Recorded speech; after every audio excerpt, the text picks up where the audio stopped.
नमस्कार दोस्तों, मैं संगीता पांडे संस्कृत प्रगति चैनल में आपका फिर से एक बार स्वागत करते हैं। दोस्तों, आज हम आप लोगों के लिए लेकर आए हैं विभिन्न महत्वपूर्ण सूक्तियाँ जो परीक्षा की दृष्टि से बहुत ही महत्वपूर्ण है। परीक्षाओं में ज़्यादा से ज़्यादा ही पूछी जाती हैं। तो दोस्तों, पहली सूक्त है व्रजादपि कठोराण मृदून कुसुमादपि। यहाँ पर कवि भवभूत द्वारा रचित यह उत्तम रामचरितम से लिया गया है। यह द्वितीय उत्तम रामचरितम की द्वितीय अंक की सूक्त है। दोस्तों, इसमें वासंती कहती है, ब्रज से भी कठोर फूलों से भी कोमल महापुरुषों के चित्त को कौन जान सकता है। यहाँ पर वासंती राम के बारे में कह रही हैं कि जो देखने में इतने कोमल हैं उनका हृदय ब्रज के समान कठोर है, ऐसा कौन जान सकता है। दूसरी सूक्त है दोस्तों, अपिग्रावा रोदत्यपि दलित ब्रजस्य हृदयम।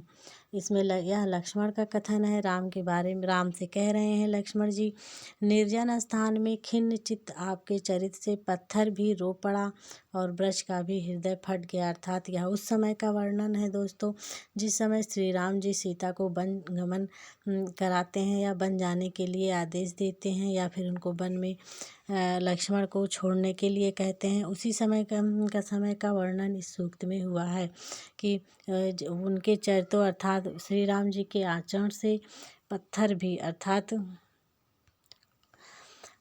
भी पिघल गया और ब्रज का भी हृदय फट गया। तीसरी सूक्त है दोस्तों, प्रसवा खल प्रकर्ष पर्यंता स्नेहस्य। यह तमसा का कथन है। संतान वस्तुतः प्रेम की सीमा होती है। यहाँ पर तमसा कहती है कि संतान से ज़्यादा मनुष्य और किसी से प्रेम नहीं करता। अर्थात संतान का प्रेम ही चरम सीमा है, प्रेम की चरम सीमा है वह। सौवीर गुप्ता ही मनोप्रसूति।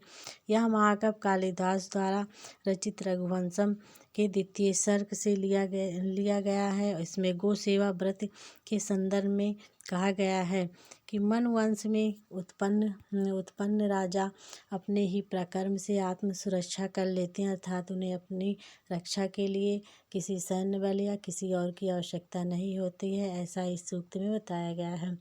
रघुवंशम की अन्य सूक्तियाँ हैं, छावेव ताम भूपतिरन्यो गच्छत।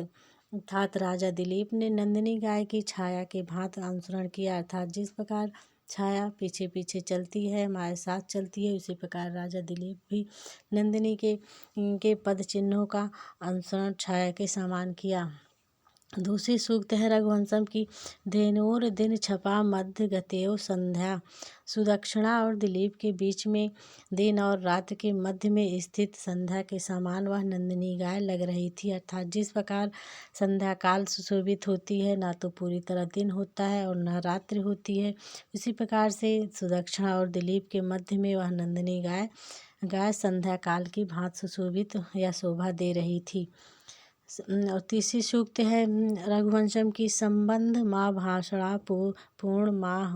मतलब संबंध बनाने के लिए बातचीत से ही संबंध उत्पन्न हुआ करते हैं, ऐसा लोग कहते हैं। अर्थात हमें किसी से व्यवहार बनाना है तो उसे अच्छे व्यवहार बनाने हैं तो हमें उनसे बातचीत करना पड़ेगा, तभी हमारा व्यवहार बनेगा। और सूक्तियाँ जो अन्य सूक्तियाँ हैं दोस्तों, अभिज्ञान शाकुंतलम से उत्कृष्ट है। महाकवि कालिदास द्वारा ही रचा यह नाटक है। इसमें नायक दुष्यंत हैं तथा नायिका शकुंतला हैं। अभिज्ञान शाकुंतलम के चतुर्थ अंक में शिष्य कहता है, इष्ट प्रवास जनितान्य बला जनस्य दुखानि नूनमति मात्र सुदूह सहानि। वस्तुतः स्त्रियों को अपने इष्ट व्यक्ति के प्रवास जाने से जो उत्पन्न होता है दुख वह असहनीय होता है।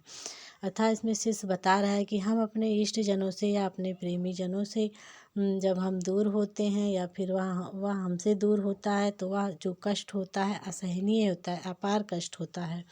दूसरी सूक्त है अभिज्ञान शाकुंतलम की, शारदत्त का कथन है इसमें, उपपन्ना ही दारेश प्रभुता सर्वतोमुखी। अर्थात पत्नी पर पति का सब प्रकार से प्रभुता स्वीकार की गई है। अर्थात पत्नी के ऊपर पति का सभी प्रकार से अधिकार है, यह शारदत्त बताता है। तीसरी सूक्त है अनसुईया का कथन है, या गुरुवप विरह दुखाम आशा बंधा साहयति। आशा का बंधन विरह के कठोर दुख को भी सहन करा देता है। अर्थात किसी चीज़ की जब हमें उम्मीद हो जाती है कोई भी चीज़ प्राप्त करने की, तो कठोर से कठोर दुख को भी हम सह लेते हैं जब तक कि वह वस्तु हमें प्राप्त नहीं होती है। इसी का वर्णन इस सूक्त में किया गया है। और बेड़ी संहारम, अगली सूक्त है दोस्तों भट्ट नारायण प्रणीत बेड़ी संहारम नामक नाटक की। यह द्वितीय अंक से उद्कृष्ट है और इसमें राजा कहता है, अहो मुग्धत्वम बलानाम, अबलाओं की मूर्खता धन्य है। मतलब इसमें राजा बताता है कि अबलाएं जो मूर्खता करती हैं वह धन्यपूर्ण है। और अगली सूक्त में कर्ण का कथन है। कर्ण कहता है, दैवयत्याम कुले जन्म मदायत्यम तु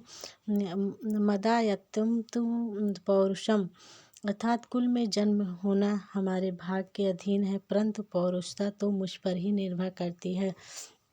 कर्ण के कहने का तात्पर्य है कि उच्च कुल में जन्म लेना यह तो हमारे भाग की बात है, लेकिन जो जैसा हम कर्म करते हैं वैसा उसी प्रकार से हम जाने जाते हैं या समाज में हमें वैसा ही सम्मान मिलता है। अच्छे कर्मों से हम अच्छे सम्मान, महापुरुषों के समान हमारी पूजा होती है, हमें जानते हैं लोग, और बुरे कर्म करने से हमें बुरी नज़र से देखते हैं सब लोग। अर्थात सम्मान मिलना तो हमारे ऊपर ही निर्भर है, हम जैसा ही कर्म करेंगे वैसे ही हम सम्मानित किए जाएंगे समाज में। अगली सूक्त है उत्तम रामचरितम के चतुर अंग से लिया गया है, जिसमें अरुंधति का कथन है, या गुड़ा पूजा स्थानम गुरुस नाचा लिंगम न वया, अर्थात गुणवानों के गुण की पूजा होती है, ना कि वह लिंग से, ना किसी चिन्ह विशेष से कि वह पुरुष है या स्त्री है। जिसके अंदर गुण होता है वही गुण उसकी पहचान होती है, ना कि उसकी रूप रेखा, सुंदरता या कुरूपता। सिर्फ हम अपने गुणों से ही समाज में जाने जाते हैं, पहचान हमको मिलती है। तो दोस्तों आज के वीडियो में हम यहीं तक आज सूक्तियों का अध्ययन प्राप्त किए। कल के वीडियो में हम अन्य सूक्तियों को लेकर आएंगे। आपको यह वीडियो कैसा लगा दोस्तों कमेंट करके अवश्य बताएं, और हमारे इस वीडियो को लाइक एंड सब्सक्राइब करना मत भूलें दोस्तों। तब तक के लिए नमस्कार दोस्तों।